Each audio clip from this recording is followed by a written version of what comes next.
माकडाचं लगीन? होय होय, माकडाला मुंडावळ्या बी बांधणार आणि अख्ख्या गावाला जेवण बी घालणार.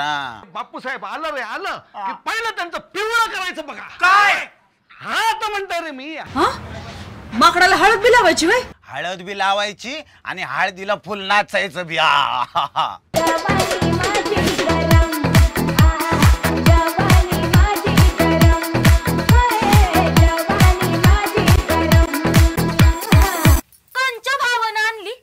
कोणच्या भावानं नाही आणली ग, मी स्वतः आणली भाजी. या इकडं. अण्णा पैलवानाची बॉबी वाकडी. बावरलो बावरलो सावरलो सावरलो